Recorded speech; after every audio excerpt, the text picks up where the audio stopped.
Ho, ho, ho. What's going on? LBHT crew B, what's going on? What's up, man?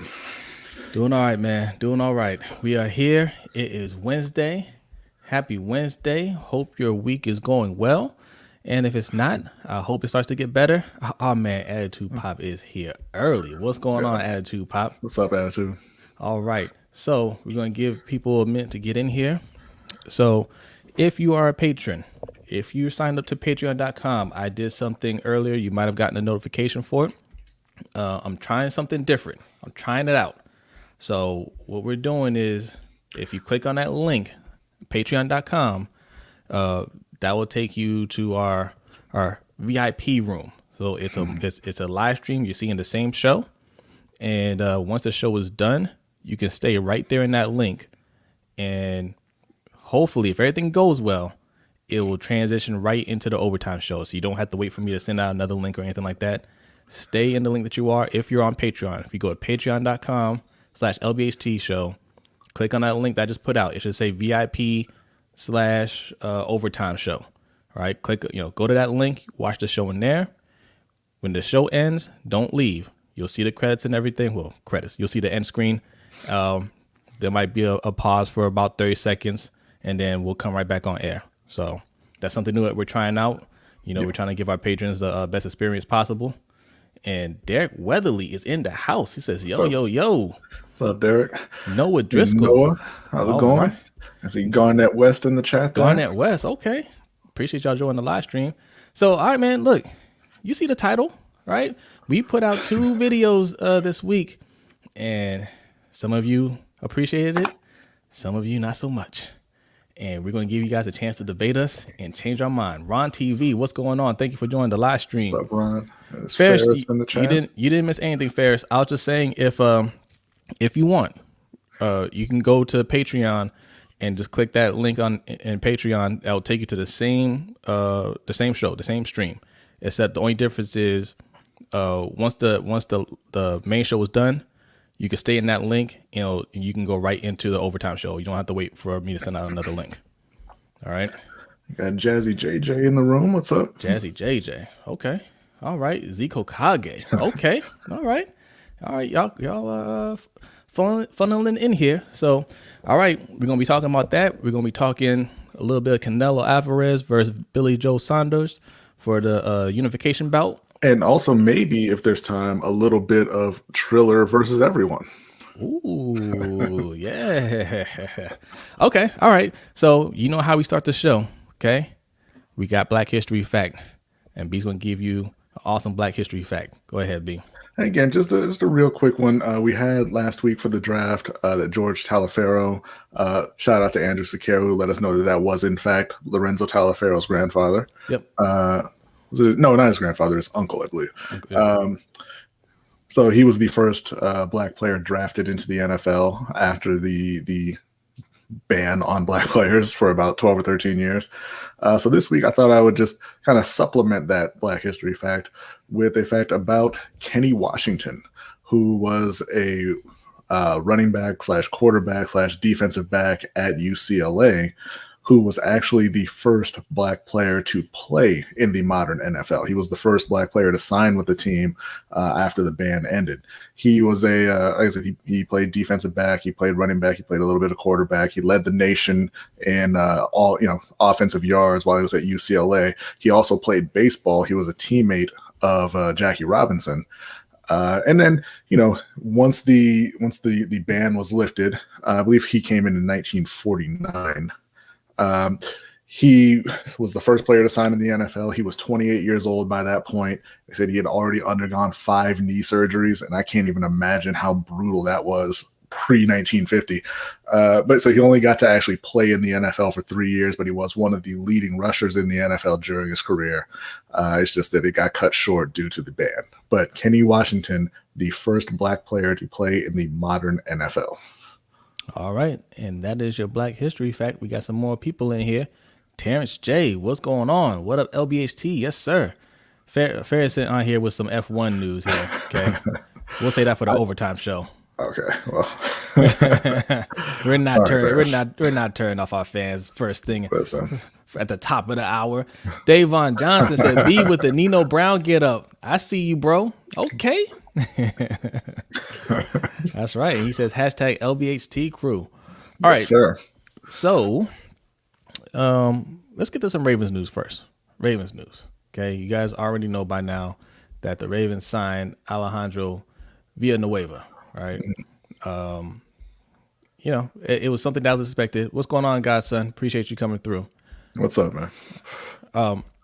It was something that was expected. They met before the draft, and I think it was one of those things they had already agreed to that deal prior to the draft, so there was no urgency in getting a right tackle or any tackle in the draft. Deshaun, I see you, man. What's going on? Thank you for joining the live stream.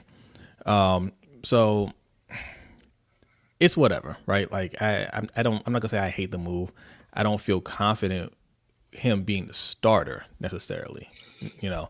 But it's you know, I could be wrong. The 2 years, 14 million. Okay, whatever. Yeah, at this point, it's whatever. Like, It's you're not whatever, spending yeah. that money on anything else. I mean, I imagine they're going to go sign just in Houston, but it's not like they're going to trade for Julio Jones. Right? That's So, that's what I was thinking. It's like when we talk about we don't have money, but you essentially spend 8 million because it's 8 million guaranteed, right? Yeah. So you essentially spend 8 million of that cap. Don't tell me you don't have money. But look, I hope for the best. Maybe he fits well on that right side. We never seen him play at the right side. He played left tackle. He was a Pro Bowler 2 years ago. Last year he was terrible. and that's something we can talk about. Like, because he was well graded by, well, I mean, not highly graded, but he was in the 70s by with PFF. He was credited with giving up 3 sacks last year, and they threw the ball more than anybody else in the league. Right? That's They threw true. the ball 656 times, but they threw the ball faster than anybody in the league also, and you gave up 3 sacks. Yeah. And he did his interview, or I guess you wouldn't really call it a press conference, but he was talking today, and he was complaining about throwing the ball that much, and it's harder on the offensive line to pass block than run block, and he's coming to Baltimore, and there's going to be better balance and all this, and I'm like, okay, whatever. Like, I don't want to hear you complain about doing your job, but whatever. Then he took a shot at Juju for no apparent reason, which is, and that's kind of why I don't really like the guy. Look, you guys, what was it, last week or the week before? I already told you how I felt about Alejandro Villanueva, man. I don't like him. I think he's a punk, like personally. But it is what it is. Character aside, I don't care about that as long as you can go out there and ball. But he's thrown his teammates under a bus twice, and now that's 3 times, right? I mean, that's not his teammate anymore, but. Yeah. Why? I mean, that was unnecessary. Nobody's talking about Juju. There's no reason to talk about that man. Right. Yeah, I just. And like I said, it doesn't. Ultimately, it doesn't matter. What he says about Juju, but it's just I just don't like the dude. I don't like him at all. He has that. He seems slimy. Yes. Yeah. Absolutely. And also, I mean, he was complaining about the passing snaps, and that's fair. But also, he was ranked in the bottom half in run blocking. So you're not good at that either. You know what I'm saying? Now, granted, you pass more. Maybe that affects the way you run block when you don't do it as much or as often. We'll see. I'm not saying he's not going to work out. I'm just saying, like, I'm not sitting here saying that our problems are solved or that, man, we shored up our O-line. It's definitely wait and see. Definitely wait and see. The bottom line on Villanueva for me is that should not have prevented you from drafting a tackle. I agree. In any way. But it's fine. They believe in Tyree Phillips as kind of a backup swing tackle, or at least the backup right tackle and guard. And they want to go down that route, and they brought in Ben Cleveland. So all right, we'll see. Yeah. Okay. So we'll read a couple of comments here. Ferris said the F1 disrespect is real. I know it's sad, Ferris. I tried to tell him to watch. I tried to. Jazzy JJ says he's not convinced on Villanueva. I mean, I don't know. I'm just kind of I'm neutral. I'm not saying it's going to work out or it's not going to work out. I just want to see. Right tackle is one of those positions the Ravens don't usually struggle with. Right. Yeah. He doesn't have to be the greatest person, greatest player in the world for him to work out. So. I'm not necessarily worried, but I definitely want to see. Deshaun says overpaid for Villanueva. all off-season gatekeepers kept saying we didn't have the money for offensive weapons, but we can afford to pay a guy who was about to retire. There you go. I mean, that's a good point. Fair still mad about the F1 disrespect for no reason. Like no reason. No. He's talking about Juju. He's talking about Juju. He's taking shots at Juju. Because he said that running the ball more is easier on the O-line, and the wide receivers aren't happy because they're not catching the ball, but they're out there, making TikTok videos and dancing on social media and all this stuff. So okay, man. I don't mind trash talking. I don't mind you trash talking about other players, but you better be good. Yeah. And Juju's a better player than Villanueva is. Mm-hmm. So I don't like that at all. I don't like trash players. I'm not saying he's trash. I'm not saying he's trash, but I don't like lesser players trying to trash better players. Let me put it like that. And also, before we move on, I want to take a moment. I don't know if he's in the chat. What's up, Eric? Eric, what's going on? How you doing, my brother? How you doing? So I don't know if he's in the chat. I can't see everybody in there, but shout out to Jalen, who's now one of our founding members on Patreon. Yes, so thank you very much. Yes. And I will be getting your coin in the mail tomorrow. Yeah. Noah says people talking about how we have big bodies of the O-line, but what if they get beat by the quicker pass rushers? Very good point. Yeah. I also don't see a lot of concern about Ronnie Stanley. And I'm not saying that you should be alarmed or panicking or anything, but you don't know how he's going to come back initially from that injury. I think he'll get back to 100% at some point, but who knows if that's going to be next season or if he needs another year. Yep. So yeah, I'm not totally sold on the O-line, but I'm not I'm not really down on the O-line. I like Ben Cleveland. I like Zeitler. I think they'll get it figured out, but I think there are definitely still some question marks. Yeah. Nick the King, thank you for joining the live stream. Attitude Pop says, did you hear that Greg Roman said he's going to change the scheme and teams are going to see things we've never seen before? Yeah, he said that last year too. Yeah, a lot of coaches say that every year. Yeah. That's something I heard in Carolina a lot, and it never really materialized. Yeah. But, maybe it'll be different with Greg this year. Okay. Maybe. All right. So real quick, you got almost 30 people in here. You're new. Sorry, not to cut you off there, but we do have a Cash App. I was just about to plug Eric. the Cash App. So, and amazing timing, Eric. Yeah. Keep up the outstanding work. Thank you. Thank you, Eric, man. I appreciate, man. Eric always shows love, man. I appreciate you, Eric. Thank you. So yeah, let's segue right into my plug here. No, hit the like and subscribe if you're new to the channel. We've got a lot of growth in the last few weeks. A lot of that because you got new people coming to look at our channel for the draft content, and we're about to get into that in a minute. But yeah, man, if you like what you're hearing, hit like and subscribe. And if you want to support the show, there are 3 ways you can do that. Right above me, patreon.com/LBHT show. 2 tiers we have, $3 and $10 tier. I'll give you the short breakdown. There's lots of perks for each tier. You get access to the overtime show, which I'm testing now. And in fact, if anybody click that link and is in that VIP room right now, let me know. What I'm trying to do, because I'm acting as a producer as well. What I'm trying to do is have it to where you click one link, you watch the show, there's a small break, and then the overtime show starts. That way I don't have to send out another link. So if you're in there, let me know. If you're not, go over there and click the link and see if it's working. On my end, it looks like it's working. But the real test is going to be after the show. But anyway, that's one way. Patreon.com. Other way, B, right above B right there, as Eric L just demonstrated. Okay, we got a Cash App. That's what we use for our super chat. We are not super chat enabled. So for now, we are going to be using Cash App. You go over there, leave a donation, leave a comment, and we'll read it on air. And I'll put up the merch real quick. LBHTshow.com/shop. If you want to look like B, if you want to look like Nino Brown over there, okay? That's where you go. If you like this shirt, you like the purple. I actually just got this in the mail today. So brand new stuff, man. It's comfortable. and there's a lot more merchandise on there, so check it out. Okay, so before we go into the draft talk, the O-line, my thing is like Villanueva, I'm not, I'm kind of in the middle, right? I think there's still question marks at left tackle or left guard. There's question marks at left guard, center, and right tackle, right?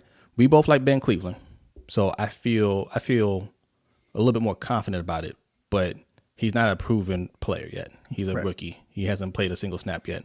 So I can't go all in on him yet. So that is a question mark. Center, Bradley Bozeman, this is his 4th year. He hasn't held down a starting position yet. He hasn't looked great anywhere. So I can't say that, I feel confident about that. I mean, that's a question mark. Yeah. And of course, right tackle, you have Villanueva, who I don't think he's ever played right tackle before. I don't think so. And he's older. And, you can say he played well last year, but you should be expecting a decline. Yeah. To some degree. I'm not saying he's going to fall off a cliff, but you should be. That's not to say our O-line is not going to be good. That's not to say that at all. Like B has said before, all the players don't need to be great. You can play great as a unit. So Villanueva can have he can decline a little bit and still play well in the system.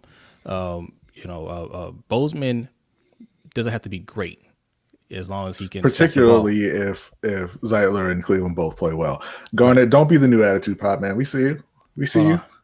I got you, Garnett. I think that might have been an accident. Yeah, I'm just joking. I'm joking. He's fine with a bridge tackle. Yeah. I'm not mad at it. I'm not mad at it. I'm not mad at it at all. But bridge tackle. But who are we developing? Phillips maybe Ty Phillips is the guy we're developing. Yeah. So Garnett says, I'm completely fine with his press conference. He speaks his mind. So why should I hate? And that's fine. But the problem is that not everybody's allowed to speak their mind. Right. Not everybody's allowed to say what they think and not get criticized for it. So we were all mad at Hollywood for saying, "Look, give me the ball." Right, and he dropped a couple passes, and you wanted to strip him of the name Hollywood, right? And you have a player who didn't play well last year out the gate talking trash. You better bring it this year. Do not lose to the Steelers, my man. Don't let that happen, and you give up a sack on top of that. But yeah, other than that, man, look, talk your trash. Look, it's just trash talk. I don't care at the end of the day. I don't care. I don't like him, but it's fine. I'm going to root for him. Yeah. Adju Pop says Ben Zeitler, Bozeman, Stanley Villanueva is nasty. That is crazy. I don't want to call it nasty. Scary. I don't know if it's scary good or scary bad yet, man. There's question marks. Again, this is not me being down on it. This is just me saying, all right, let's see. Let's see. All right. I do feel really good about Ben Cleveland though. Living Legend is in the house. He says Lamar makes up for a lot of the O-line shortcomings except snap deficient centers. Yeah. So if Bozeman can snap the ball correctly, we should be fine. We should be fine. Eric L asks, will the Ravens limit or stop running Lamar with designed runs this year and beyond? I think they should eliminate them. He can get his runs from QB scrambles. Yeah, I agree. I don't think they're going to do it. I think that is Greg Roman's offense is, let my quarterback run. But hopefully they reduce it. Yeah. Davon, did you check the link? He said stand by. I want to know if you can continue standing by then. Yeah. All right. Tony Henderson, thank you for joining the live stream. We paid for a tackle from an O-line that we joked about, and he isn't even a good run blocker. Where they do that at? I mean, right there in Baltimore. That's a good point, man. I can't argue that. I'm not saying he's going to play bad for us, but that's a fair question. That's a fair criticism. King of Pugo, what's going on, man? I see you in there, man. I see you. What's going on? Appreciate y'all coming through, man. I can't argue against that. He's on a team now. They decided he's going to be the guy. So I just hope it works out. Yeah. Okay. So wait, we got a couple more comments. Adeep Mahmood is here. What's going on, Adeep? An O-line of Stanley, Cleveland, Bozeman, Zeitler, and Villanueva will be about 1,632 pounds and have an average height of around 6'5". that is one of the most imposing lines on paper. Yeah, that's true. Yeah, until you play like the Rams. The Eagles had a very imposing team on paper the year they signed Osmo too. Listen, man, we'll see. I mean, I hope that they go out there and they dominate every week, but we'll see. 1,632 pounds is what Aaron Donald warms up with. Okay. Okay. Yeah. Ferris and Davon both say the link works. Awesome. Thank you. Awesome. Off the Record Podcast is in the house. Make sure you guys are subscribing to them. Go to Off the Record Podcast. They have a podcast. They do barbershop talk, and they also do OTR Sports. That's their sports podcast. So make sure you subscribe to them. Mikey, I appreciate you coming through, man. Okay. All right. And Mikey, this is perfect timing, man, because we about to get into it. All right. So Spirit of Justice is Billy Joe going to take the dive. We're going to get to that in a little bit. Yeah. I don't know. I don't think he wants to give up his. He's undefeated. But all right, man. Look, guys, we put out 2 videos. We did a live stream on Thursday for the draft, and thank you guys that showed up. Mm-hmm. We did a live stream on day 3. If any of you guys were watching Sonny's channel, SEG Sports, I made an appearance right before we did our pick, so you saw me there. So 3 days where you saw us on YouTube, and either our live stream or somebody else's live stream. And we also put out 2 videos this week, one on Monday, one yesterday, giving our grades. And some of you liked it, some of you were okay with it, some of you hated it. Okay. Yes. Especially for the Panthers. And I'm not sure if any Panthers fans are here. They had a lot to say. There's a lot of strong feelings. If you go into that video, you will see a lot of comments.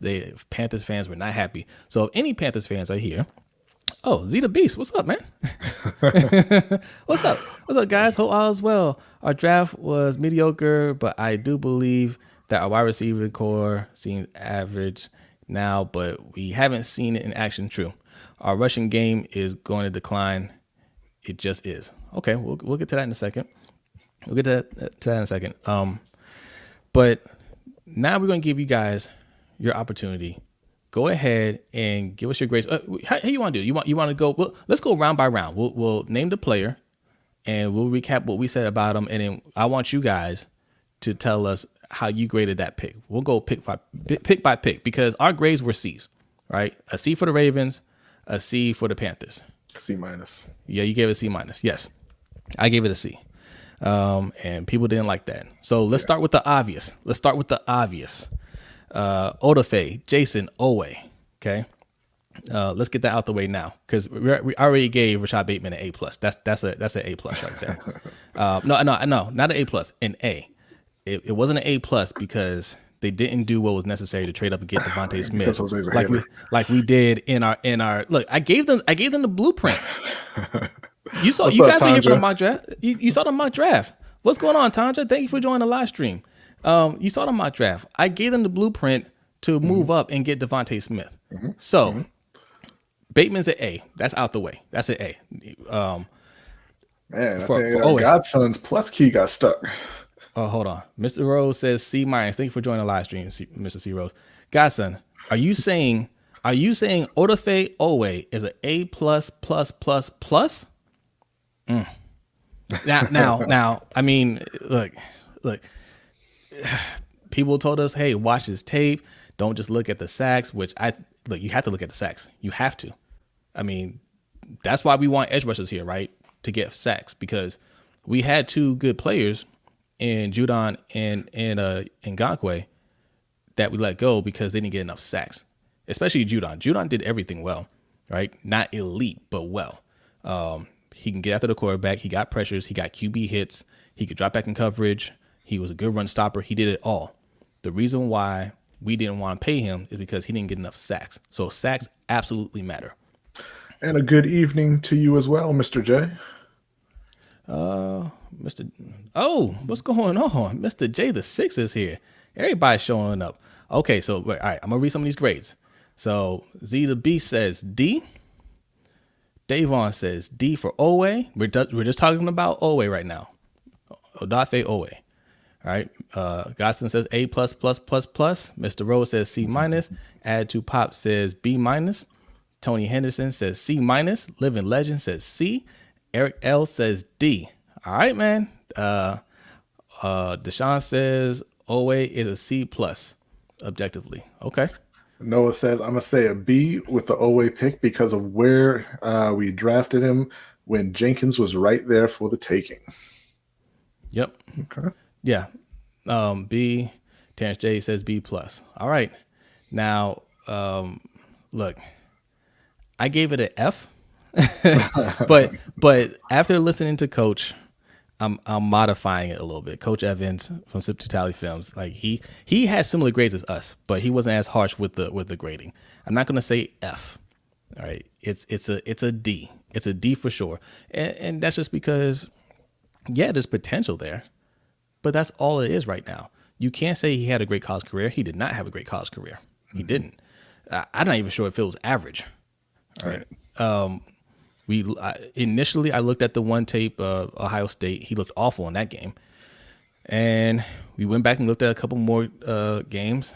He didn't look that great. Yeah. And they say, okay, well, look at 2019. All right, we had 5 sacks in 2019, and he didn't. I mean, he looked better. He did. He looked better, but nothing that made you say, man, got to get this guy.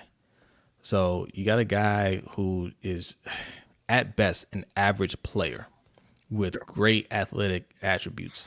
Yeah. And I don't think there's anything wrong with that. No. You watch him, he a lot of times he didn't really play to that athleticism. I thought, he looked a little unsure, a little hesitant. And I think that's because of the lack of experience. He didn't have a lot of games in college, and that's fine. He doesn't have those kind of instincts yet. I saw that he looked really weak in the run game, particularly against Ohio State. Like he's getting, pushed out of the way all over the field. He got dragged by Teague a couple times. And, it's just, you can see where the potential is. He has all the athleticism. He has the length. And there are plays where, he gets by his blocker and he affects the play. It's just, our problem is that it's a first round pick and not a third round pick. Because, and I've said this in our live stream and one of our videos, everybody keeps comparing him to Jalen Ferguson. Everybody keeps comparing him to Danielle Hunter. Well, Danielle Hunter didn't have much production and he blew up. Yeah, they got drafted in the third round. Owe got drafted in the first round. That's what makes it a worse pick. And when you're comparing him to Ferguson, because I've heard that so much now. Oh, hey, well, Sack Daddy, he hasn't done anything in the league, and he has a record for sacks in college. Well, the reason why you say he hasn't done anything because he doesn't have sacks. You're measuring him by sacks, not much else. Not. Don't get me wrong. I'm not saying he's necessarily a great player, but you're measuring him by sacks. You're measuring Judon by sacks. If Judon had 4 more sacks this year, we're keeping him, and everybody would be fine with that. It's the sacks that matter, not the other stuff is great, but that's what you're really grading these edge rushers on, sacks, and he has 0 of them. Noah says, I'm gonna make a video soon giving my honest opinion on Owe. Yes, this is a plug. Sorry. No need to apologize, man. Plug your stuff, man. Make sure you follow Noah. All right. Author Record says those 5 sacks came as a rotational player, as a starter 0. Okay. See, I'm just looking at the comments now. I see a couple people, also comparing him to Danielle Hunter. And again, Danielle Hunter got drafted in the 3rd. Owe got drafted in the 1st. It's not the same standard. Always going to be decent, but he shouldn't be the biggest compensation for trading a Pro Bowl tackle. The only reason we gave him to Kansas City of all teams is because we wanted to draft a round 1 type player. You're absolutely right. Tanja, I see your comment. She says, Owe got potential and he is hungry. I think he might just surprise us. I'm going to hope he wows us. B minus. I hope so too. I hope I'm completely wrong. Man, you guys don't understand, man. I hope I am completely wrong on this. I hope I'm completely wrong. I would be so happy about that. Right. I am rooting for this man for sure. Don't get my grade mixed up. Don't get it twisted. I am rooting for this man. But I just got to go off what I see. And I don't see somebody that should have been drafted in the 1st round. And listen, when you say things like, I think he might surprise us, or let's hope he develops and hits that potential. That stuff you say about guys that you drafted on day 2 or 3.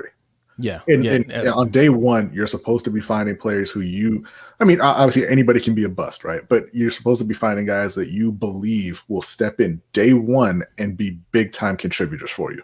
Absolutely. And Ferris makes an excellent point here. He played with Shaka Tony, Yeda Gross Matos, Micah, what you call it? I forget his name.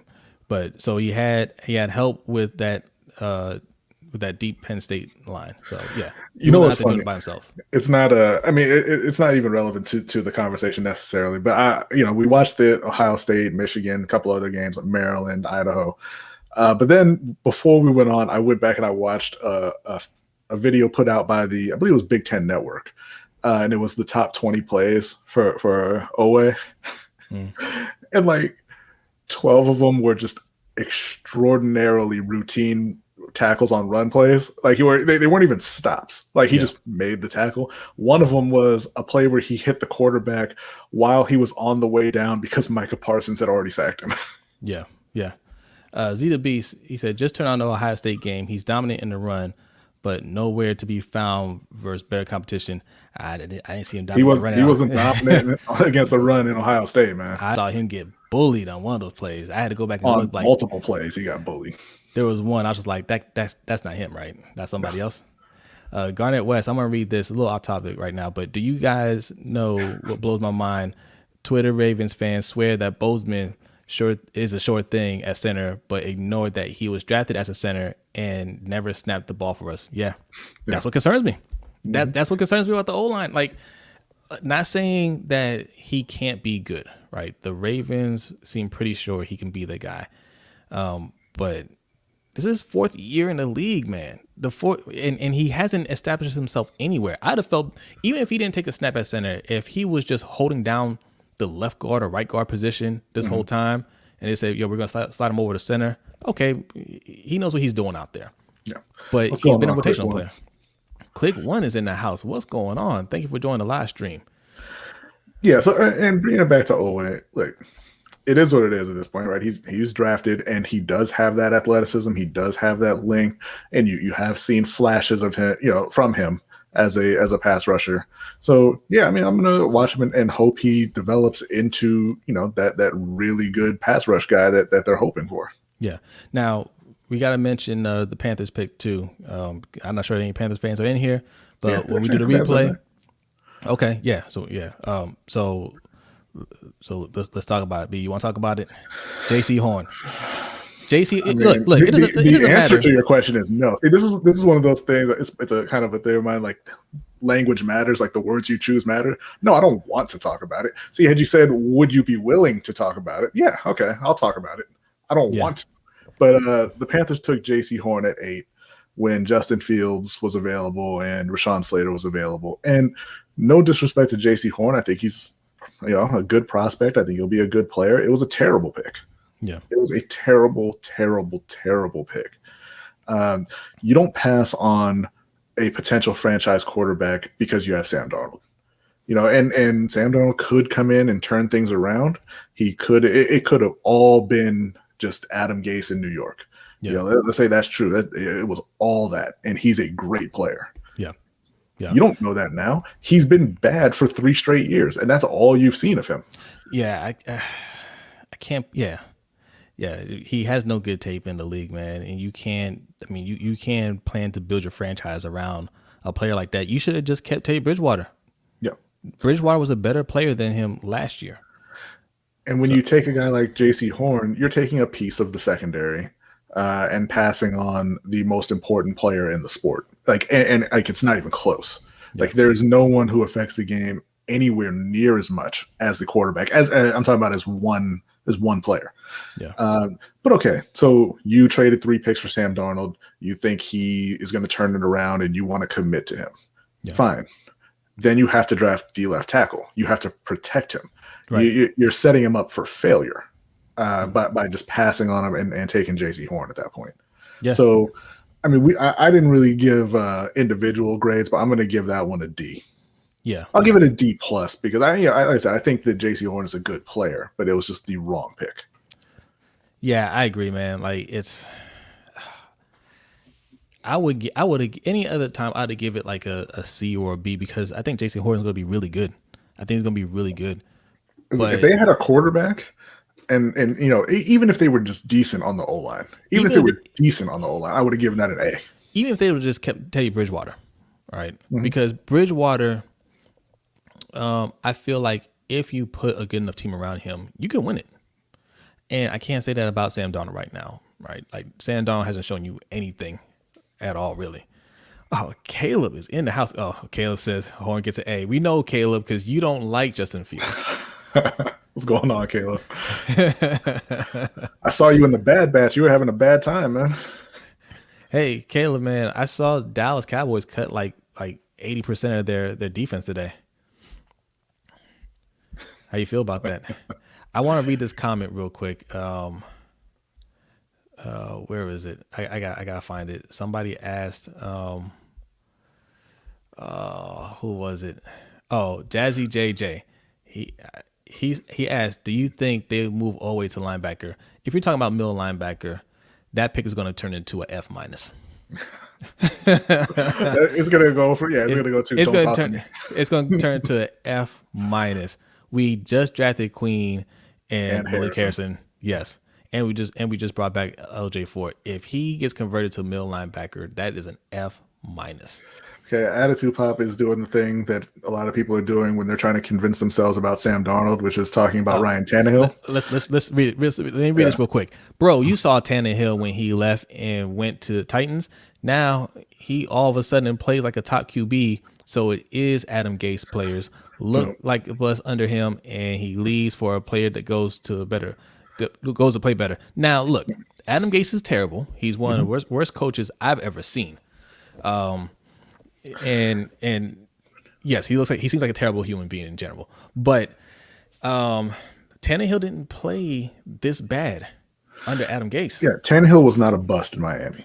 What Tannehill was an above average to good player in a very bad situation. And then he left, he went to Tennessee, and he's an above average to good player in a good situation. Yeah. Not as good now after this past offseason, but that's what you saw there, and his production and numbers went up accordingly. I always want to call him Sam Bradford. Sam Darnold has been bad. Period. It's not because of Adam Gase. He has played poorly. He's under below league average accuracy on every type of throw that goes beyond 5 yards. He's not an accurate quarterback. He doesn't make good decisions. Now, you've seen flashes from him where he's made some good plays, and he has a big arm, but he's been a bad football player, independent of Adam Gase, for 3 straight years. The man sees ghosts. That's right, Davon.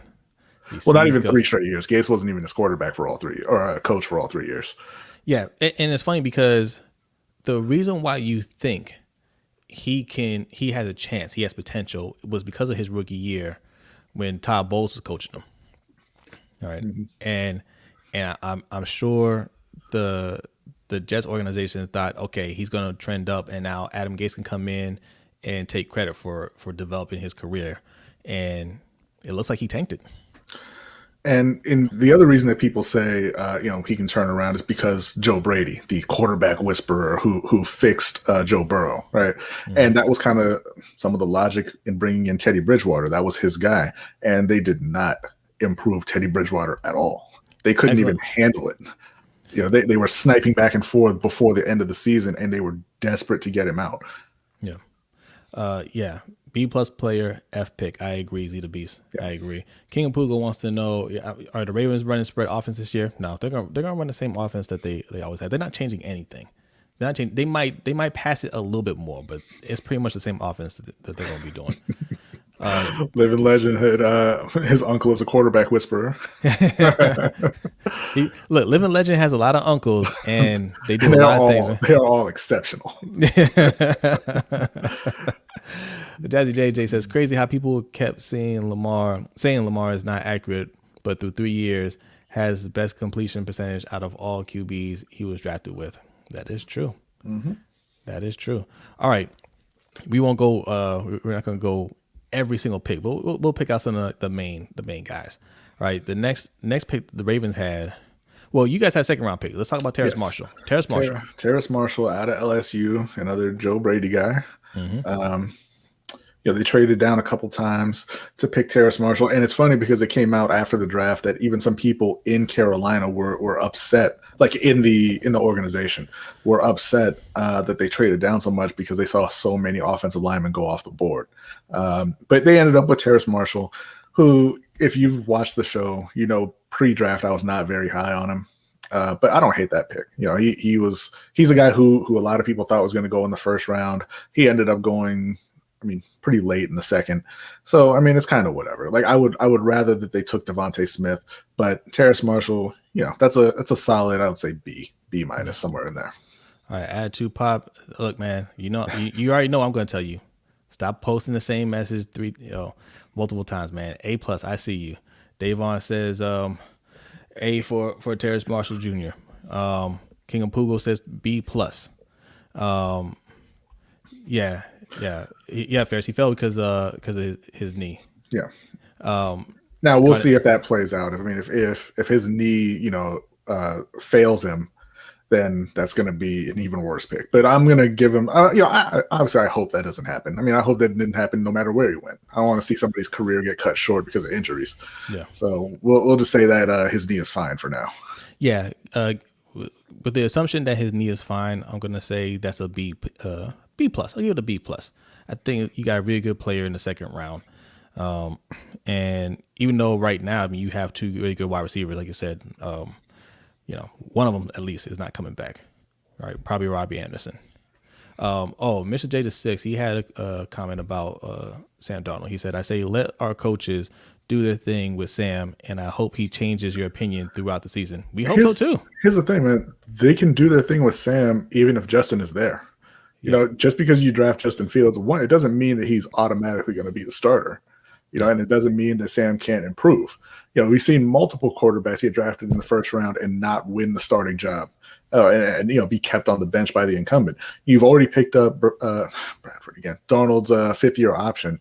If he comes out next year and he plays really well, then you can trade Justin Fields, or you can trade Darnold if you like Fields more. But don't put all of your eggs in the Darnold basket, because chances are he's not going to turn it around. Yeah. Listen, if J.C. Horn turns out to be really good, which I think he will, and Darnold is bad, you're still a bad team. Mm-hmm. If you had drafted Fields and Fields turns out to be really good and your secondary is still bad, you still have a fighting chance. Yeah. Right? Like, the quarterback position, you have to get right. You have to fix that first and then get everything else around that position. Yeah, when you have the chance, you have to take it. Yeah, absolutely. All right. King of Pugo says should have drafted Devontae. Yep, Devontae Smith. Deshaun likes Terrace Marshall as well. Yep, Pugo says at least give him weapons. Davon, absolutely right. You build around QBs, not CBs. Absolutely. So they've got all kinds of weapons in Carolina, but they don't have an O-line. Yeah, we like Keith Taylor too. All right, but we're going to get to the next pick in the third round. That's for the Ravens. And that's Big Ben Cleveland, the Giant, the Mountain. Yeah, man, for where he fell, I'm assuming, judging by the reaction of the Ravens staff, they expected him to go a lot higher, and he fell to us. I'm gonna go ahead and give that a solid B+. I think he's going to be our starter day one, and when you get a starter day one in the third round, that's really good. So B+ for me for Ben Cleveland. I got no issues there. And in fact, and Living Legend gives it an A. I have no problem with the A either. I got no problem with the A. Terrence J says B+. What you reading, B? I would give, for Ben Cleveland, I think I would give that pick an A. I do believe that he's going to come in and be the starter immediately. He was a really good pass protector in college, and I think obviously he'll be a good run blocker for Baltimore also. I think that's a great pick. Love that pick. Yep. You convinced me. It's an A. Attitude Pop gives A and all the pluses. So he's gonna Aaron Donald. He's sun built. Okay. All right. Don't tell her. Look. Just don't say that loud enough so Aaron Donald can hear you. Okay. Just don't do it. Aaron Donald is he's something else. Courtney Rogers, what's going on? He says A. All right. So we all love that pick. The next third round pick. Did you guys have a third round pick? Yes. They took Brady Christensen out of BYU, the left tackle. This pick I would give. See, this pick kind of depends. If they're trying to play him at left tackle, I'm going to give that one a C minus. If he moves over to guard, I think it's maybe a B minus. I don't think he can really play left tackle in the NFL. I don't think he's athletic enough to do it. But if he ends up moving inside, that's a better proposition for him. And they do need guards, but it's still going to be the lack of left tackle in Carolina in that draft that's dragging them down. Yeah, the fact that you didn't go tackle earlier in the draft because you guys traded back twice. That's the thing. There were plenty of tackles that you could have taken. Now, I don't want to go too hard on them because the fact is we don't know how good these guys really are. Yeah. And, it's a crapshoot, sort of, right? When we get to that point. They may have very well gotten the right guy, or they could have passed up on some very good players. So I don't want to be too down on it. I'm going to say C+, because they did go O-line. They need help on the O-line, and hopefully this guy can come in there and play. But you know what? What did I say, C+? Mm-hmm. I lied. It's a C. You know why? You know why? This staff has not shown the ability to identify talent. Yeah. At least at O-line. You sign Pat Eiflin and Cam Irvin out the gate, and at least one of those guys are going to be starting. And those are two terrible guards. Hopefully not. Well, Cam Irving is going to be. He's going to be competing for left tackle, even worse. But they also, their free agency last year, they also went out and signed bad O linemen to 1-year deals, and they're not interested in building the O line. It seems like. Yeah. Now I know a lot of people love Brady Christensen. He did test as a great athlete, but that's all 40 time and broad jump and everything. It's not him shuffling his feet, going moving backwards, trying to keep an edge rusher in front of him. Yeah. And in the games, he looks like he struggles with that, and he wasn't even facing great competition at BYU. Right. All right. But I think eventually he ends up at guard, and that's a solid pick at guard. All right. So people like that one. The next third round pick for the Ravens was cornerback Brandon Stevens, who just converted to cornerback. I think he played it for 2 years. He was playing running back his freshman year at UCLA. Mm-hmm. And then he transferred from SMU. And the consensus on him is he's another project. All right. He's somebody that's still learning, but a lot of potential there. And because it's essentially a 4th round pick, right? It's a comp pick that we're drafting him with. Developmental players can go around there, but I don't know, man. We have a lot of corners. Like that was a bit of a reach, but there's potential there, and we're getting later in the draft. I'm not going to crush it as much. I'm going to give it a C. I would give that, I think, I lied. C. I'm getting it a D+. Oh my God. I'm going to give that pick a C+. We had one of our commenters point out that he was very, very productive despite being inexperienced at corner, and that's great. End of the 3rd round for a developmental player is fine. The thing, we've said it over and over. I just don't like them taking corner there just because they have so many. But I'll give that a C+ and hope he works out. King of Pugo, we did get Ardarius Washington after the draft, so I can't even. But we want to talk about reach. You're taking Ardarius. That'd have been a problem. Ferris says he has no idea who that man is. It's okay, Ferris. We get to the point of the draft where you don't necessarily have to know who these guys are, or should you? They got to prove it. All right. Oh, wow. Garnett says F+. Wow. Ooh. Okay. Garnett hated that. All right, let's do rapid fire through the rest, because these guys, that they have to earn it. They have to earn us talking more about it. Wait, hold on. Tanja says, Jose, we need them corners. Tavon and Jimmy are broke up. They got them corners, Tanja. Look, okay. They got them. All right. Yes, they're broke up, but we brought them back. And until they get hurt, it's not an issue. And if they get hurt, we have Anthony Averett. We have Imam Marshall for now. Khalil Dorsey, Chris Westry. Yes, we have corners. It's just last year was just bad luck. They all were hurt. You know, that's not something that you count on. That's not something that you bank on. Like, why do we want to be so deep at corner but not tackle or wide receiver? Like we didn't have 3 tackles on the team last year, or nose tackle. You know what I'm saying? Or anywhere else. Right. You saw how he struggled on the O-line. You saw how he struggled on the O-line when Ronnie Stanley went down. We didn't have Tanja. They aren't good. They get beat. Let me let you in on a secret. These dudes you just drafted, they're going to get beat a lot. They're going to get beat a lot. And Tavon Young is good. He's just always hurt. In fact, before he got hurt, he was. I think you're talking about Dorsey and Westry and them. Averett was solid. I like Averett. And you don't need them to be good. You're talking about the third and fourth corners. Our top 2 corners are 2 of the best in the league, so I'm not worried about it. What was I saying? The tackles. When Ronnie Stanley went down, we didn't have anybody to fill in that other tackle spot. We moved Orlando Brown over to left, and he played well. And right tackle, we had nothing. We had absolutely nothing.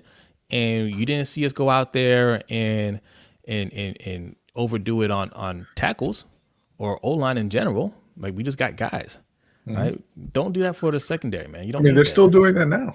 Yeah, they signed Villanueva, and who's the backup tackle? It's Tyree Phillips again. Right. We only have 3 tackles on the team. And you better hope Tyree Phillips takes a huge leap this year. Living Legend says, you mean when they get hurt, unfortunately, with those. Yeah. Look, that's part of the game, man. That's part of the game. But they have like 11 or 12 DBs on the team right now. They're not going to all make the team, but that's a lot. You can't prepare for the kind of rash of injuries that Baltimore saw at corner last year. You can't do it because you just cannot carry that many corners. And we drafted another corner, right? Wade, right? So I don't know. All right. B, name. Okay, just read off the names of the people that you drafted real quick. We talk about Deontay Brown because we like Deontay Brown. Tommy Tremble's next. Tommy was a 3rd round pick. Don't disrespect Tommy. Okay. My bad. Good Lord, man. Yeah, that pick's an F. They drafted a fullback in the 3rd round. I hear a lot of people talk about, he's got potential as a receiver. That's because he's very athletic. I don't want to hear it. I don't care. That pick's an F. Yeah. But he likes violence, though, B. Yeah, that's what he says. Hooray. And like I said, I like skill. Okay. All right. So we're not going to bore you with the rest of these. We do want to talk about Deontay Brown because that's another person that could end up being the starting guard for you. Right? You got him in the Deontay Brown, I like that pick. I would give that pick a B, just because they got him in the 6th, so that's good, obviously. But he does have he had weight issues, he had some discipline issues at Alabama. So not going to be an A pick in the 6th round. I'll give him a B. Davion Nixon, I do think is an A. I think that was a little bit of a steal, the D tackle. Outside of that, they drafted a long snapper, the center out of Alabama. That's another F, because why?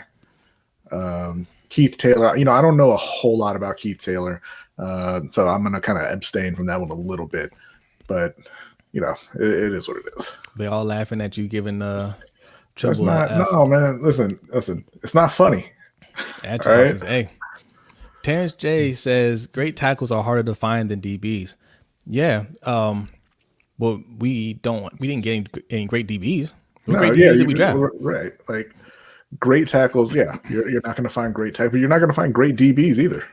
No. We're just talking about guys to have on the roster. They didn't have any tackles on the roster last year when Orlando went down. Yeah, serviceable guys, right? Well, we didn't have anybody. They had to go sign someone to be like a backup tackle for him, and then they put him back down to the practice squad, and he got stolen. Yeah. So. King of Pugo says, watch the Panthers get like 10 wins. Yeah, man. Cool. It ain't going to happen, but yeah. We can hope. Sean Wade. Yeah, Sean Wade was the other DB we got added to pop. Garnett says the Ravens. I guess that's draft. Yeah.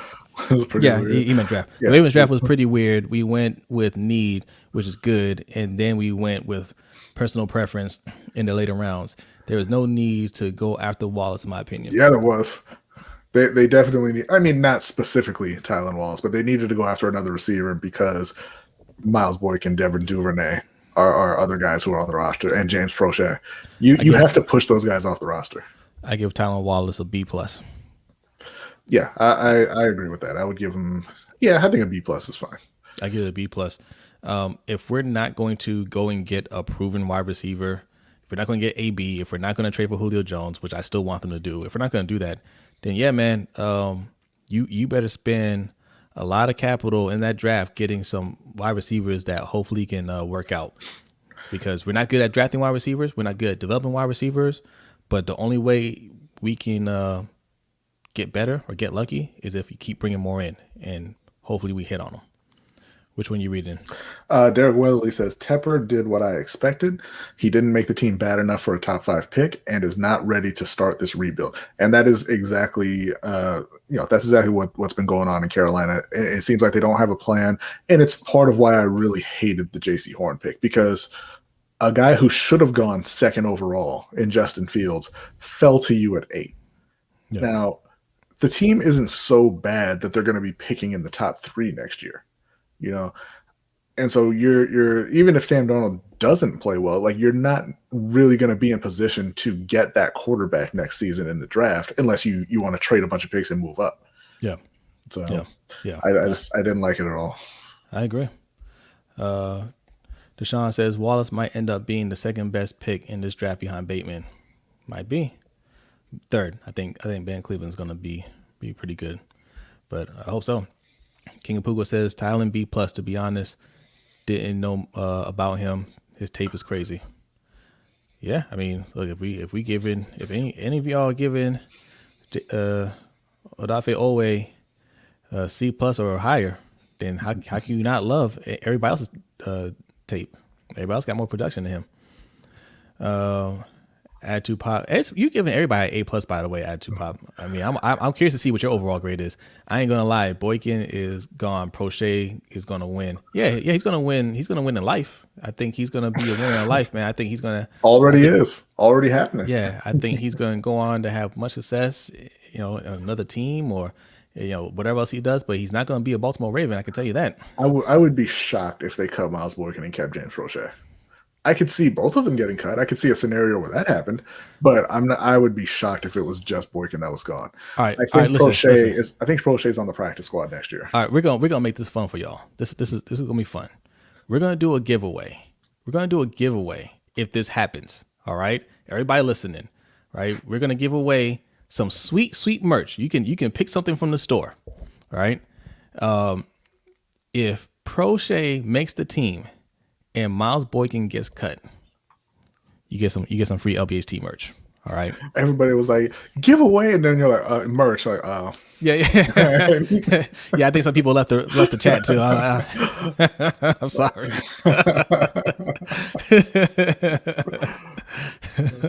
Living Legend says, give it away to him. Look.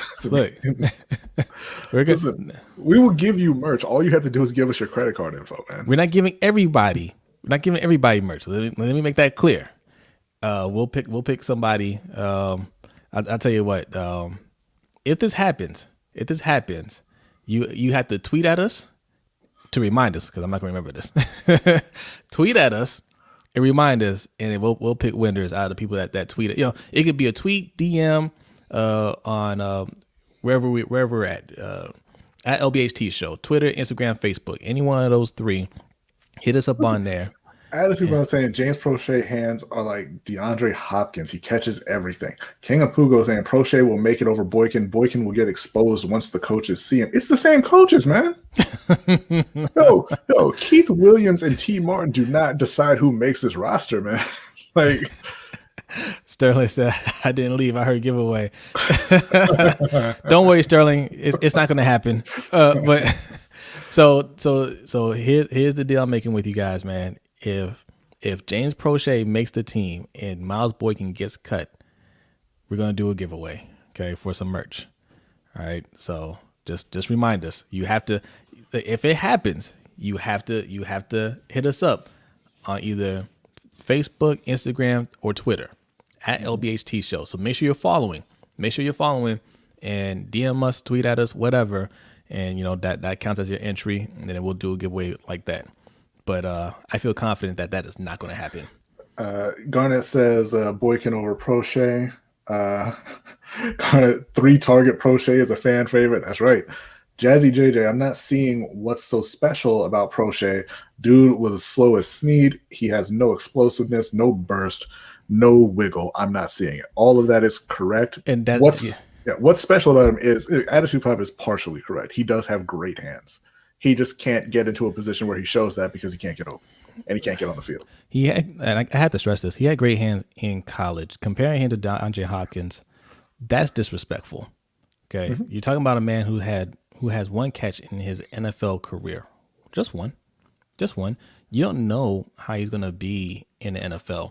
You have better quarterbacks throwing faster balls. You have more complicated routes. You have much tougher defenses, and you got a guy who already can't get separation.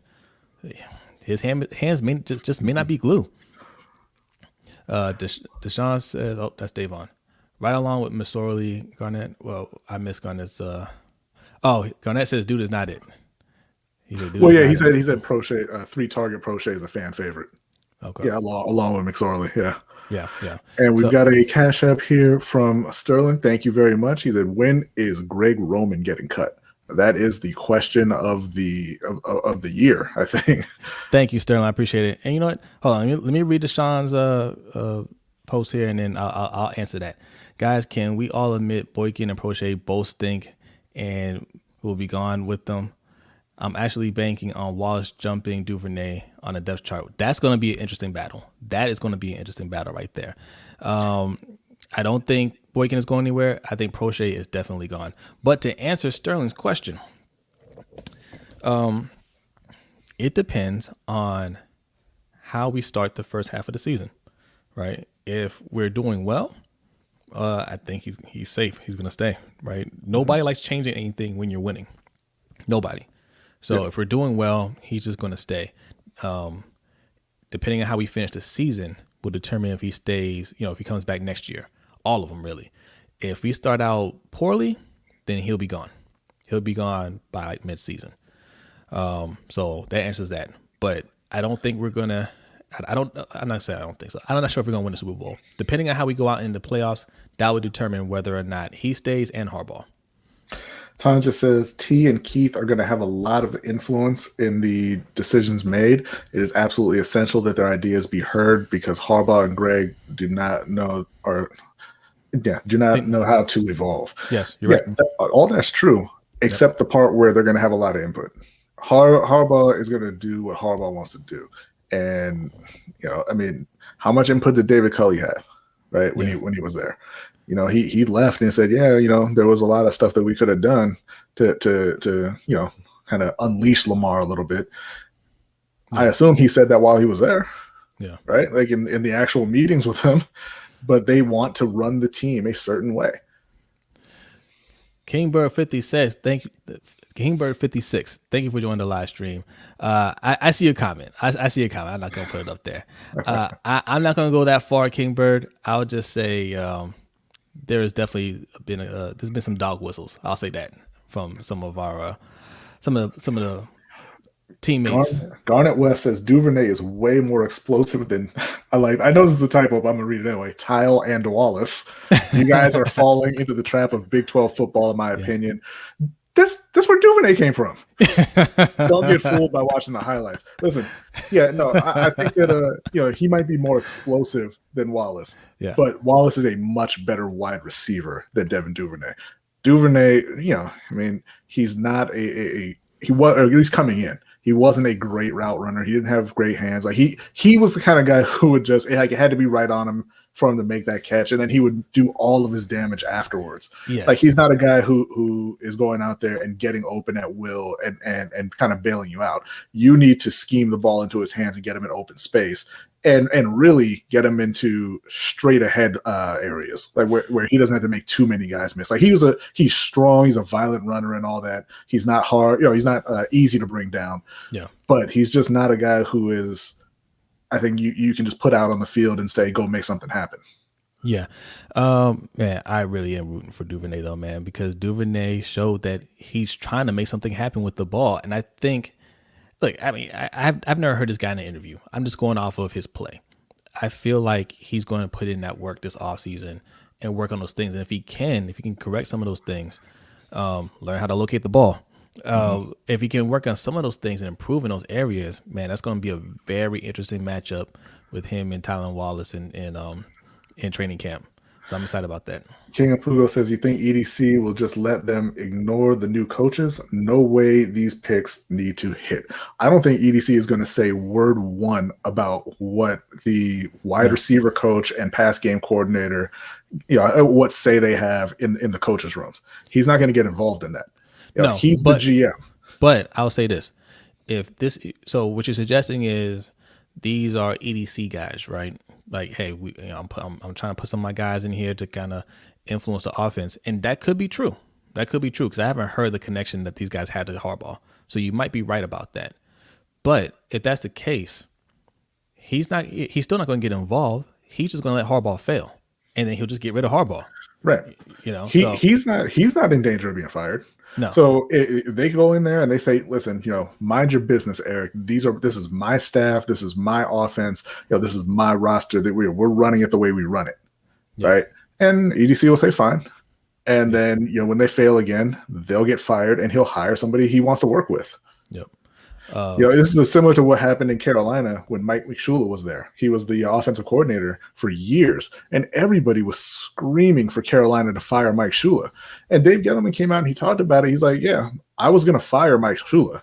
I wanted to fire Mike Shula, but it's Ron Rivera's coaching staff, and Ron wanted to keep him, and I'm not going to tell him who to have on his staff, right? Yeah. Like, they're separate. Yeah. The coach's room is the coach's room. Yeah, exactly. If you're bringing in that head coach, then you're showing the faith that he can put together the coaching staff. Or, you're just saying, hey, I'm gonna take away the power from you. But that's established up front. That's saying, hey, going into this year, this guy's gonna call the plays on offense. You're not gonna have anything to do with that. This guy's gonna call defense. You're not gonna have anything to do with that. It's established up front. It's not something that as you go on during the season, say, hey, I need you to listen to this guy more. Like, you're the coach. You're supervising the coaches basically as a head coach. So, right, how you say that? Chaheli. What yards do you think Bateman and Hollywood and Andrews will have? That's a good question. Yeah, I mean, that one hangs solely on how many times they're going to throw the ball. Like, if they actually throw the ball more or not. Yeah. I wouldn't expect Hollywood and Andrews' yards to go down very much. I think if somebody gets squeezed out, it's going to be Watkins. Yeah. Okay. So, overall grades of the draft. I know we didn't go over each player. Oh, you don't want to grade the fullback? You don't want to do that? Y'all laughed at my fullback. You don't want to grade yours? You don't want to grade the Michigan man? Pat Ricard said he's exactly the same player as Pat Ricard, and Pat Ricard is an A+ player, so I'm giving it an A+. Overall, I want to hear from you guys for the overall draft, for the Ravens draft. What do you give it? Because I gave it a C, and I'm staying with the C. And if you disagree with me, explain to me why I should change it, because I took away a lot of points for that Olway pick, man. Just what we had, who we gave up to get that pick, what we needed on this team, and whether you wanted offense or defense. He hasn't addressed either one of them, right? Like, there's a lot of people saying he's a project. He could take 2 to 3 years. That doesn't help us at all. So, yeah, I just, that really brought the grade down for me. Which one are you looking at, B? Right now I'm reading Garnet. Go look at Duvernay's numbers coming out of college. this year really didn't do him any justice, in all honesty. But what I'm saying is, you can't say, "Oh, you're falling for Big 12 trap with Wallace," when Duvernay played there. Like, yeah, Wallace didn't go up against any defenses, and neither did Duvernay. Yeah, Jazzy JJ, Duvernay is a gadget player to me. Kick, punt, returner, speed, sweeps, and screens is where Duvernay plays best. I agree, and I don't even think that's a bad thing. I think he could really excel at that, man. Duvernay has a place on this team, man, if they start using him right. Like, I like Duvernay. I just didn't want people to think that he was going to solve our problems at wide receiver when we drafted him last year. Right. I think he is a gadget player, but I think he could be a playmaker for us. Tanja says fullback is like a gadget player. They're going to use him a B. Like, okay. Fullback is a gadget player, like, gathering around your with your family around a radio to listen to War of the Worlds instead of going into the other room and watching something in 4K. Yeah. Like, I agree with you, and that's why it's a terrible, terrible pick. Yeah. Yeah. EDC covered his behind real quick when he was asked about Ben Mason and Brandon Stevens by saying those were John's picks. He gave him that old Ben Carson. Yeah. I think the man you're looking for is over there. Yeah. G Star 007, what's up, man? He says C+. What's going on, G Star? Caleb says Ravens get ? Well, that's it. What's your grade? Give him a grade, Caleb. Okay. King of Pugo says B. Tony Hendo says C+. All right. Terrace J says Ravens came away with 3 starters, 4 future contributors, B+ grade. Okay. All right. Look. We wanted to do this show and address this because there were some very strong opinions sent our way. And that's fine, man. That's fine. Like, I don't want you to think that we're completely down on this team or that we're hating. But the way I look at it is the offseason is where you're supposed to criticize your team, the harshest, right? Like that's when you want to scrutinize your team and be honest about where you're at, because that's the time to fix it, right? When the season starts, you can't fix it. Last year, we were short at tackle, and we were saying, "Oh, it's gonna be fine. It's gonna be fine," And then we got an injury, and then Tyreek Phillips isn't ready to play, and we're just bad at it, and there's nothing we can do about it. So that's something I want us to address this offseason, and I can't really say that we addressed it. We got rid of Orlando Brown, and we brought in Villanueva. That's a downgrade. Hopefully Tyreek Phillips gets better. Hopefully. But we still only have 3 tackles on the team. We need more. Center position, I don't think we fixed it. Hopefully Bradley Bozeman comes in and plays better, but that's a question mark. We'll see. The guard positions, yes, we definitely got better. Zeitler and Ben Cleveland I feel good about, but even if I'm being honest, it's a question mark at left guard because Ben Cleveland hasn't taken a snap yet, so I can't go all the way in there. So no, I don't think we did enough on the O-line. And even wide receiver, I'm very happy about Bateman. Very happy about that. And I'm happy about getting Tylan Wallace. But AB and Julio Jones are better players. And are we trying to win a Super Bowl or not? If those guys are there and they're available and they can make your team better, go get them. AB can help us more than any of these guys can. Julio Jones can help us more than any of these guys can. Go get them. That's all I'm saying. I'm not mad at that pick, but look, Jason Owe, you're talking about a guy that nobody expects him to contribute. I hope he changes my mind, but it is what it is, man. Like it was a bad pick. But you know what's gonna happen, right? Baltimore's gonna go like 9-7. They're gonna be really struggling, and we're gonna be taking victory laps on Owe about how terrible a pick it was. And then they're gonna, sneak into the playoffs, win a couple games, and then in the AFC Championship game, he's gonna make one play, and that one play is gonna send him to the Super Bowl, and then we will never hear the end of it. We won't. We really won't. Our 5th round edge rushers have better numbers than our 1st round. Let me ask you guys this. For the guys that are saying that, and women, shout out to Tanja, anybody else that might show up, for everybody in here that says you can't focus on the sacks, right? You can't focus on the sacks. Sacks don't tell the whole story. You can't just focus on that. What if we had drafted a wide receiver in the first round with 0 touchdowns? Mm-hmm. How would you feel about that?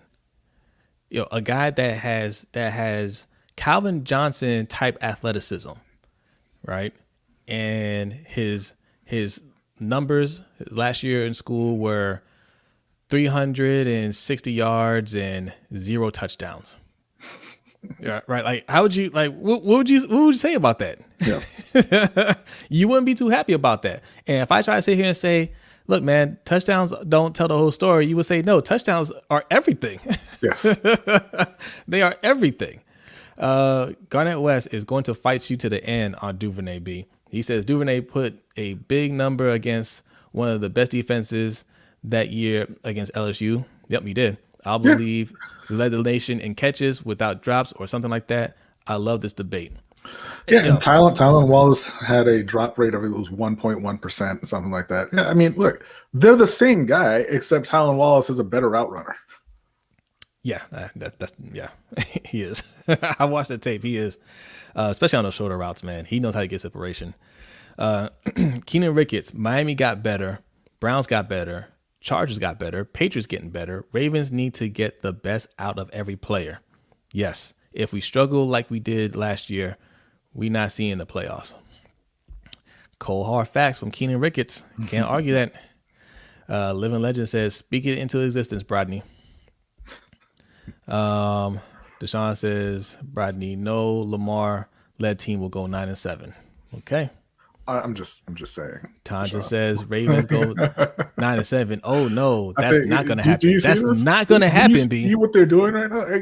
You're taking that to the entire thing was a joke. No, they're listen. They'll go 9-7 before Odafe Owe sends them to the Super Bowl. I'll tell you that. Like that's the part you're picking on? Nah, yeah. Man. No. Overall grade for the Panthers. And look, actually, my mistake. They are all correct because they can't go 9-7 because they are now 17 games. Zeta V said Jose's talking about Boykin. We have him already. You're absolutely right. You're absolutely right. But no, I'm not talking about Boykin. Boykin has I don't know if you guys know this, but Boykin has a similar athletic profile to Jason Owe. Like his athletic profile was very high, like in the 90s, right? In the 90-something percentile. Derek Whitley's a jerk. Waddle got drafted, sat out 0 touchdowns.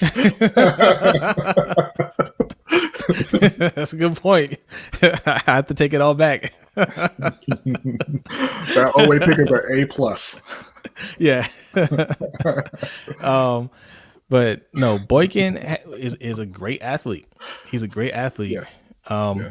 But I can't even compare that to the example I was using because he had touchdowns. He had some production in college. But no, he's not working out. But no, like you guys can imagine if a guy that was out there playing healthy, great athlete, only gave you 300 yards and 0 touchdowns, you would say, hell no. Stay away from that man.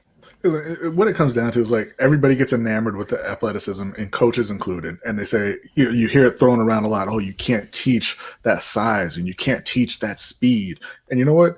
99% of the time, you can't teach those skills either.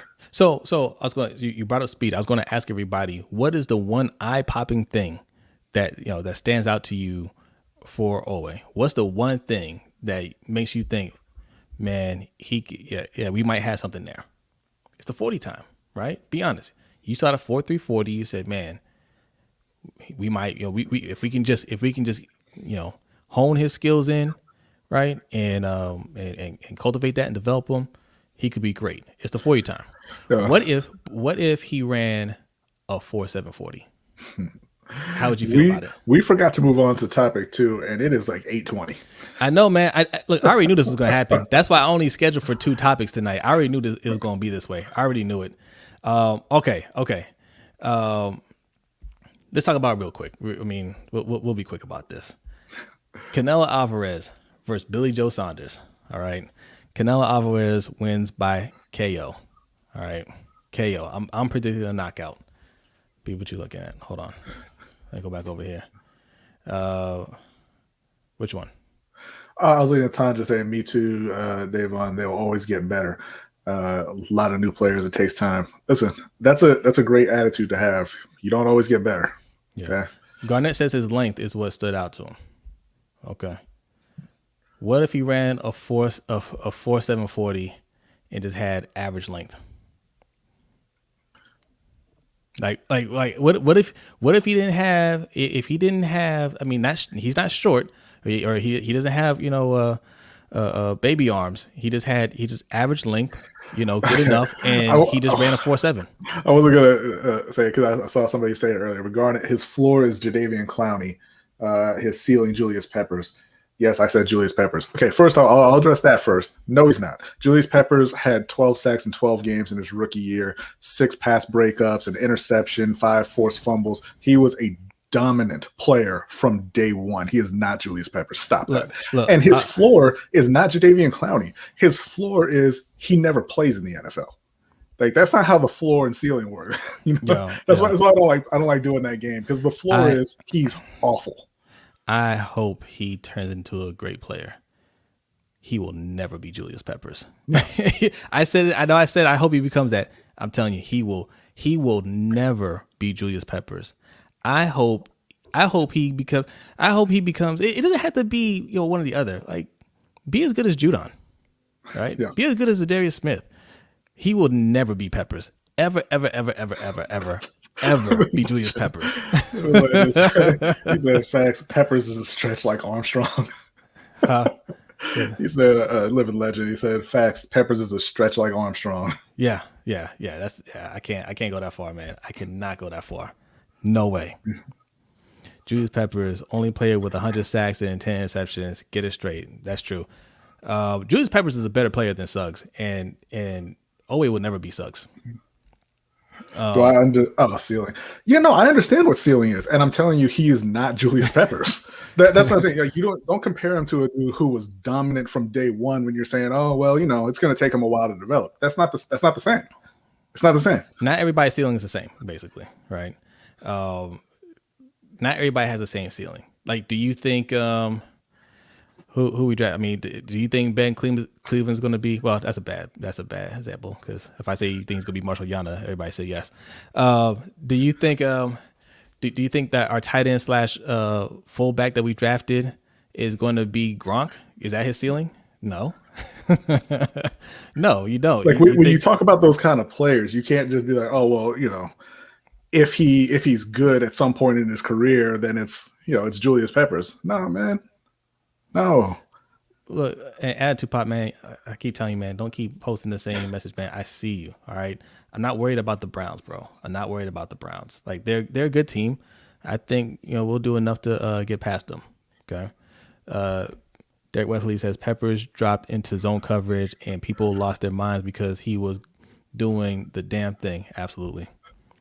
And I'm sorry, and I'm not trying to pick on you, Garnet. I mean, it's we're just talking, but like, let him sweat in the jersey and let's see what happens. Read that yourself. Hold on, Terrence J. He's better than Judon already. How? Disrespect. And what are you looking at to make you think he's better than Judon other than his 40 time? Okay, like 40 times don't mean anything for edge rushers. Not a damn thing. Not a damn thing. Do you guys know what Suggs 40 time was? If you know Suggs 40 time, and don't look it up. If you know it, type it right now, real quick. What was Suggs 40 time? And guess what? He ran a 40 time, and he ran a pro day to get it better, and it was even worse. It was even worse. nobody freaking out, Garnet. Zeta B says if he's a Darius, he's a bust. No, he's not. Zadarius Smith is a good player. Yeah. Look, I mean, why do you guys think Mr. J says 4.65 slower? Yeah. Deshaun got it right. 4.9. 4.9. He actually, I think it was like a 4.8 at combine, and at the pro day is like a 4.9. Slow. Slow. Okay. That's look both ways before walking. Owe will be a rotational guy because McPhee and Tyus will be getting all those reps. Yeah. Yeah, Terrence J 4'8". So who? So and Suggs was a absolute nightmare out there. Absolute nightmare. Who cares about a 4'3", man? Who cares, right? Like if we're talking about him covering tight ends and wide receivers, right? Okay, that'd be something different. But we're talking about getting to the quarterback. That 4'3" don't make a difference, man. Terrence J says Judon only got pressure when we sent 7. That's not true. In fact, I was going to upload a highlight film of this year's all the sacks that he got. But again, what is it? I just want to focus on this again. Hold on. Let me pull up his comment. Judon only got pressure when he sent 7. Judon, was it last year or year before? I think he led the league in QB hits, or he was up there. He always got pressure. The year before he had, I think it was 9.5 sacks and it was like 33 QB hits. Yeah, he always got pressure, and he got I mean that's not the issue. What you're talking about is his sacks. We drafted a pass rusher in the class that may be better than Owe. We'll see. But what you're talking about is sacks. You're saying he didn't get enough sacks, but we drafted a guy that got 0 sacks last year in college, and we're saying don't worry about that. You can't have it both ways. That's all I'm saying. You can't measure the guys that you think he's going to be better than. You can't measure them by their lack of sack production, and then say, "But don't worry about this guy's lack of sack production." In college. In college. Against much worse competition. Yes. Yes, exactly. All right, look. Canelo, Billy Joe Saunders, we're going to spend 2 minutes on this. I just want you guys, I know not all of you are boxing fans, but let's just throw it in there, man. Just give us your predictions real quick. I'm going to pull this up here. Yeah, so for me, Billy Joe Saunders is a nice fighter. He's undefeated. He's undefeated. He's not particularly fast. He's not particularly strong. He's a decent boxer. And he's probably going to get knocked out very soon, very early. Yeah. Oh, look who's here. Your buddy. No, Trill, what happened last night was I got the second shot of the vaccination. And so I took a 2 or 3 hour nap in the middle of the day, and I was just up watching TV. So I was like, whatever. Trill 1, don't go anywhere. We're going to talk a little boxing, and we'll talk for a couple more minutes. And what you should do is go to our Patreon, because we're going to do an overtime show for our patrons, and we can discuss it further if you want. We'll even send you the stream key. You can get on here and debate us. Okay. But yeah, Trill 1 had a lot to say. Trill 1 is a Panthers fan. He was very emotional about the C- grade B gave the Panthers, and the C grade I gave them, and he called us both certified haters. Mm-hmm. So yeah, so we were waiting for you to come through, but we're gonna talk a little boxing right now, and then we'll get back to that talk real quick. Billy Joe Saunders is undefeated. So this is a unification bout for a super middleweight, and even if you don't watch boxing, you know who Canelo Alvarez is. So true, it's all good, man. It's all good. You need to come off like it. Man, look, get it off your chest, man. Like Engraven would say, get it off your chest. Get it off your chest, man. Like it's all good. I'm glad you came through to the live stream, man. Yeah, man. Really thanks for coming. Yep. So yeah, Billy Joe Saunders is a very good fighter. He's undefeated. I think he's getting knocked out though. I think he's getting knocked out in under 6 rounds. Yeah, I'm gonna say the 6th round. Round. Yep. Z to B says round 4. Rounds. Okay, well, I mean, if everybody's just gonna pick one, I'll pick one too. Okay. We're making a prediction. I'm gonna say 3rd round knockout. If you're not a big let me help you guys out, because I know everybody's saying Canelo. I should have been a little bit more specific. We already know Canelo. We already know Canelo's winning. Look, you know what? I'm gonna give you guys a chance. Who's gonna be brave enough to pick Billy Joe Saunders? Who's gonna be brave enough? Type it in there. Or no, brave enough. Type it now. Tell me.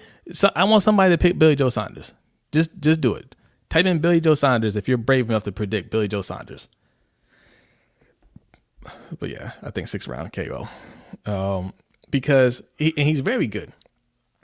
And I think he's a guy that could go 12 rounds with Canelo. but Canelo is trying to he's trying to get a statement win. All right, there we go, Derek Weatherly. Billy Joe. Now, Derek, that might be an actual bet. Did you bet on Billy Joe? Yeah. Am I betting King of Pugo? Man, be brave enough and pick Billy Joe Saunders. Just pick him. Noah says Billy Joe Saunders. Okay. Man, no. All right. You got two. Okay. Anybody else? Oh, Derek. No. Derek says he's not betting. No. All right. Look, I'm gonna give you guys a chance. Deshaun says your subscribers aren't that dumb. You got two people, man. I want to see if he pulls up the upset. Okay, I want to see. But no, I'm not picking him. I'm not picking him. No, I think that's going to be a pretty impressive win for Canelo. And then I think the next big boxing match is going to be in early June when Teofimo Lopez takes on George Kambosos, and that's going to be on Triller. But make sure you don't stream it or steal it, I should say, because Triller is suing each and every one of you. And they're suing each and every one of you who stole the Jake Paul fight for $150,000. Yeah. So hold on. But you have 1 month, if you stole it, to fess up, say, sorry, Triller, my bad. This is how the internet used to be, and go on their website and pay them their $50, and then they'll take you out of a lawsuit. Yeah. That story came out earlier that they're calling it. They have their window of amnesty where you could say, yes, I illegally streamed the fight, and I'm sorry, and I'll pay you guys now, and you won't file a lawsuit against me. Guys, they have no way of tracking you. I would tell they said they're going to force the VPNs to give everybody's specific IP address. They are coming after you. They have no power over that. They are coming after you. Listen, they have zero. When I say zero. Listen, zero power. You say zero, but Dana White was just waterboarding somebody in some black site a couple months ago after he tapped their phones and found out that they were stealing UFC. So, I mean, you don't know. Listen, you know what's gonna happen. They're gonna be dumb enough to file a lawsuit against somebody, they filed one. And they filed it in California. They're gonna get a counter lawsuit for fixing a fight. Okay, because that's something I'm definitely. If I got sued, then because look, you go to court, man. You have to answer these questions. Mm-hmm. You have to answer these questions. Did you guys fix this fight? Did your man take a dive? I'm gonna get Ben Askren to understand. Did you take a dive for that fight? And Ben ain't lying for you. And Ben is not lying for you. That was the very first thing I thought when I saw that story. I was like, y'all know that wasn't a real fight, right? Right. You sold it as a real fight, man. They will get sued out of existence. Okay. Zeta B says Lopez is running from Tank. I don't think he's running from Tank. No, Teofimo? No. That's not what's happening. Got a comment on Triller from our brother. He says, "Catch me if you can, Triller."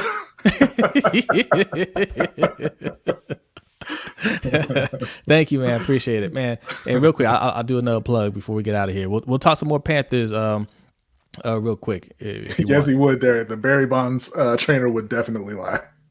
He just likes lying. Look, yeah, Barry Bonds trainer is the most loyal friend on the face of the earth, man. The most loyal guy I've ever seen. He wouldn't even take the stand and say his name. Went to jail for 2 years. Right? Was it 2 years? 2 years. I think so. I say everyone who watched this fight should sue Jake Paul for wasting hours of our life on a fixed fight. Yeah, I agree. Mm-hmm. I agree. Because you didn't call it sports entertainment or boxing entertainment. You called it a boxing match. You sold it as a real fight. Yeah. And taking dives that's not legal. So yeah, real quick.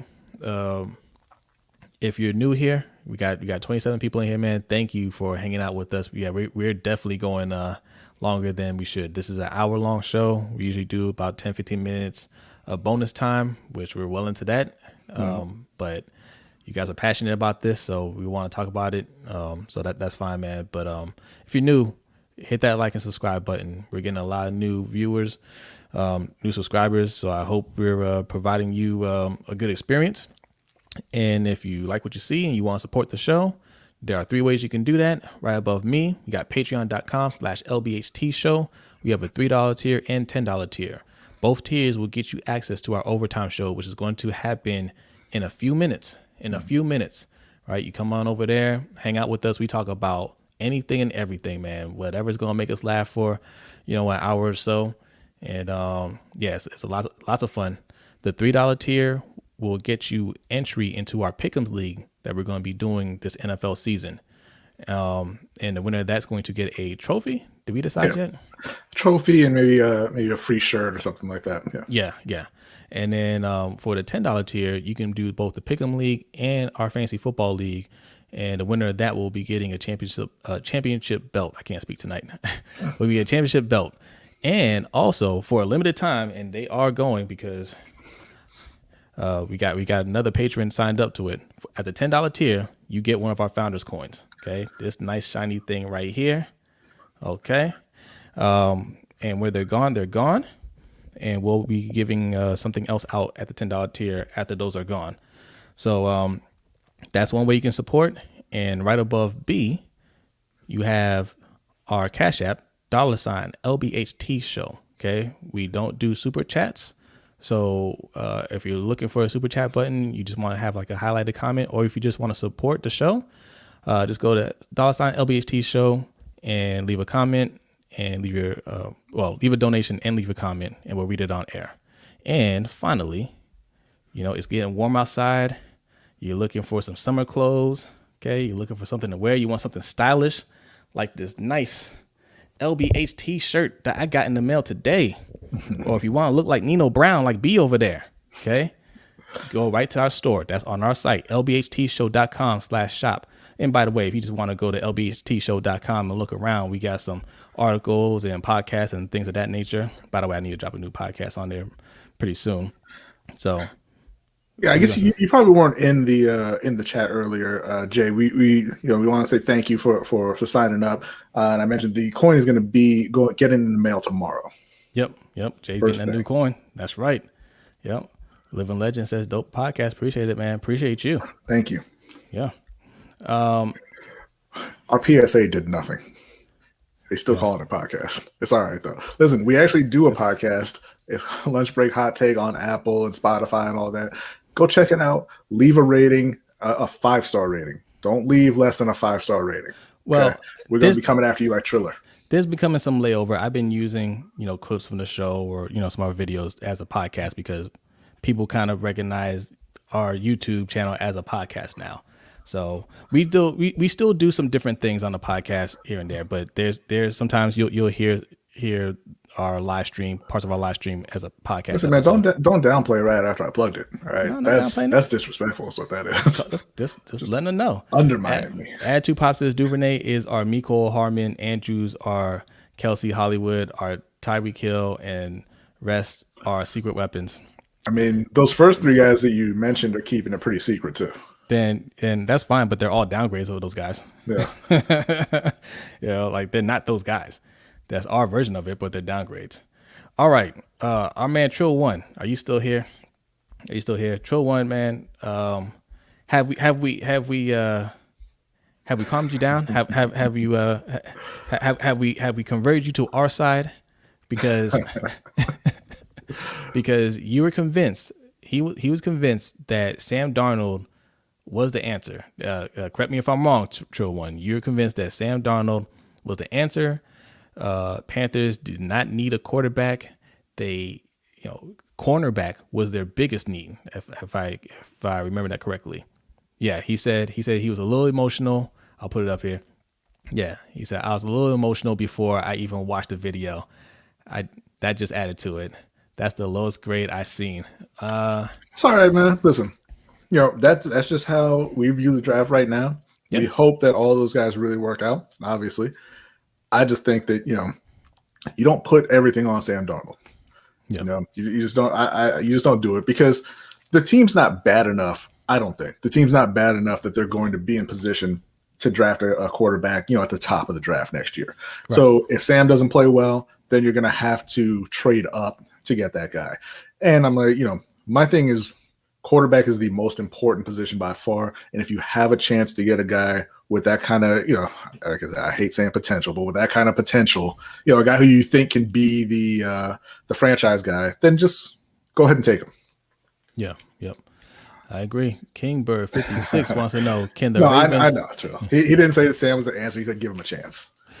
Yeah, okay. All right, well, all right, I'll address that in a second. Can the Ravens win a Super Bowl this year? Yes, they can. Yes, they can. Do I think they will? Right now, no. But it's still very early. I want to see what these guys do. I want to see what we do for the rest of the offseason. Are we bringing in Justin Houston or Ryan Kerrigan, one of those guys? I want to see how these guys look in training camp and preseason. But yes, no, we can. We can for sure. Give him a chance, right? We say this, and Trill, this is not necessarily directed at you. I mean, a lot of Ravens fans. I'm a Ravens fan. In case you don't know, Trill, if you're new here, I'm a Ravens fan. B's a Panthers fan. So we cover a lot of Panthers and Ravens on this channel. So give them a chance. They say the same thing about Odafe Owe in Baltimore. Give him a chance, or give this guy a chance. You just gotta wait and see. We don't have to give him anything. He doesn't play. We don't have chances. We don't have chances to give out. We don't. Our opinion doesn't affect the way they play one bit. We're just giving our opinion, and it's just an opinion, and we're not so tied to that opinion that we can't change it later. If Owe goes out there and does look like Julius Peppers, I will say that. If he looks like a good player, or even an average player, like I'm gonna call it like I see it. All right. I'm not just stuck on one opinion. I don't hate these guys. I hope Sam Darnold plays very well for the Panthers. All right. But look at his career up to this point. He hasn't played well, and you have to go off of that, and you have to be honest about it. If these guys were being picked up by your rival, if the Saints had picked up Sam Darnold, would you be saying, "Oh man, they got Sam Darnold, we're in trouble," or would you be saying, "Yes, good"? He sees ghosts. I still can't believe they put that out there about him, and that was messed up. Yeah. Just a low. Thank you for doing the live stream. You don't put that on TV. Yeah, you don't put anything on Sam Darnold. Yep. Yeah, I got you, Trill. That's fine. Just a low says, didn't you guys hear? The Browns are already the Super Bowl champs based on social media and pundits. This year, or are we talking about 2 years ago? Because that's what they said 2 years ago. Both. Going for that second ring. Yeah, okay. Let them come. Jose and Brodney, how do you think Ravens offense and defense going to look? Defense is going to be great. Offense is going to be – I think the offense is going to be really good too. I think the low line will be better than it was last year. And obviously, you got Rashad Bateman, you got Tylan Wallace, you got Sammy Watkins in there, so the receiving options should be better. And the whole thing is just put some more help around Lamar, and Lamar will carry you where you want to go. Yeah, I agree. The offense will look good, but the only concern I have right now is just we have guys that aren't really that proven, right? Yes, we like Rashad Bateman. Some of us like Tylan Wallace. You might think Duvernay will develop more, but these are still – they're all unproven. Hollywood is the most proven guy we have in the wide receiving core right now. And it's fine. We'll look good in the off season or in the regular season. But when we get to the postseason and we're playing against Tyreek Hill type led offenses, Stephon Diggs led offenses, right? When we play these teams with a lot of weapons and can put up points against our really good defense, how are we going to be able to respond? That's my only question. And it's a combination of players and coaching there, because these are guys that are going to need to be coached up because they don't have any kind of experience, right? Which is why I wanted AB and or Julio Jones on this team. Those are guys that you don't need to coach up. They know what to do when they get out there. But we don't have that, so it's really going to fall on this coaching staff's shoulders. Well, Trill says that's why they drafted the way they did. They want Sam to do the least as possible, more running this year. And my answer to that was they have great weapons in Carolina, right? Mm-hmm. I mean, even like I said, I'm not high on Terrace Marshall, but you got Robbie Anderson, you got DJ Moore, you got Terrace Marshall. I like the Dan Arnold signing. You got Christian McCaffrey coming back. You got Chuba Hubbard. but they're setting him up to fail with the O-line, which is why I said with that first pick, they should have gone O-line. Yeah. All right. We are going to get out of here. We are going to do the overtime show. We should have started about 30 minutes ago. Yeah. If you want to hang out with us a little more, talk about whatever you want to talk about, head over there, patreon.com/LBHT show. Guys, I'm going to try this. All right. I'm going to try to end this stream. You guys should be in the Patreon stream right now. You should be in the Patreon stream. Stay there. Don't go anywhere. Thank you all for coming through, and watching the show in case Jose breaks StreamYard right now. Yes, thank you. And, let's see if this works. Guys, I really appreciate you, man. And we will see you soon. Peace out.